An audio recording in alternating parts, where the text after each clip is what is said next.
പഴയ ആളും വിചാരിച്ചത് മാസാമാസം 10,000 രൂപ കൊടുക്കാൻ പോവുകയാണെന്നാണ്. ഇലക്ഷൻ ഘട്ടത്തിൽ മാത്രം 10,000 രൂപ കൊടുക്കാനാണ് തീരുമാനിച്ചത്. രാഷ്ട്രീയമായ ഒരു അജണ്ട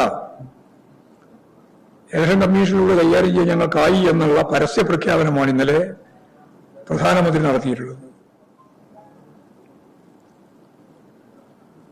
പരാജയത്തിനുള്ള ഒന്നാമത്തെ കാരണം 60 ലക്ഷത്തോളം പേരുടെ വോട്ടവകാശമാണ് തിരഞ്ഞെടുപ്പ് കമ്മീഷനെ ഉപയോഗിച്ച് തിരഞ്ഞെടുപ്പിന് മുമ്പ് SIR എന്ന നിലയിൽ നീക്കം ചെയ്തത്. 1 കോടിയോളം വരുന്ന ബീഹാറുകാർക്ക് വോട്ട് ചെയ്യാൻ പറ്റാത്ത സ്ഥിതിയാണ് ഉണ്ടായത് എന്നാണ് വ്യക്തമായത്. EVM മെഷീൻ പോലും ശരിയായ രീതിയിൽ കൈകാര്യം ചെയ്യപ്പെട്ടില്ല എന്ന പ്രശ്നവും ഉയർന്നു വന്നിട്ടുണ്ട്. തെരഞ്ഞെടുപ്പിൽ ഇലക്ഷൻ കമ്മീഷനെ ഉപയോഗപ്പെടുത്തി യഥാർത്ഥത്തിൽ തെരഞ്ഞെടുപ്പ് അട്ടിമറിക്കത്തക്ക രീതിയിലുള്ള നിലപാടിലേക്കാണ് കാര്യങ്ങൾ നീങ്ങിയത്. പ്രധാനമന്ത്രിയുടെ തന്നെ ഇന്നലത്തെ വിജയത്തിന് ശേഷമുള്ള അവരുടെ അഭിസംബോധന ചെയ്തുകൊണ്ട് നടത്തിയുള്ള പ്രസംഗത്തിൽ ഗവൺമെന്റ് നടത്തിയ ഫലപ്രദമായ ഒരു ഇടപെടൽ എന്ന നിലയിലാണ്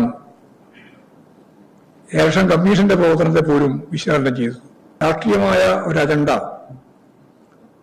ഇലക്ഷൻ കമ്മീഷനിലൂടെ കൈകാര്യം ചെയ്യാൻ ഞങ്ങൾക്കായി എന്നുള്ള പരസ്യ പ്രഖ്യാപനമാണ് ഇന്നലെ പ്രധാനമന്ത്രി നടത്തിയിട്ടുള്ളത്.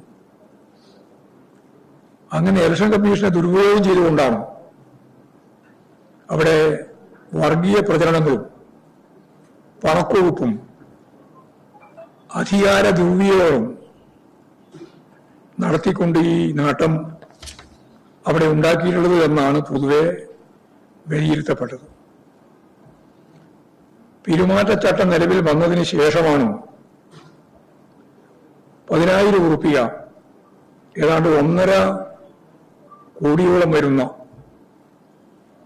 ആളുകളിലേക്ക് എത്തിക്കുന്നതിന് വേണ്ടി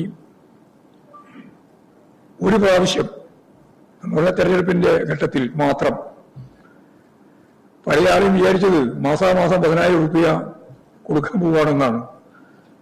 ഇലക്ഷൻ ഘട്ടത്തിൽ മാത്രം 10,000 രൂപ കൊടുക്കാനാണ് തീരുമാനിച്ചത്. അത് ഇലക്ഷൻ ചട്ടങ്ങൾക്ക് വിരുദ്ധവുമായിരുന്നു.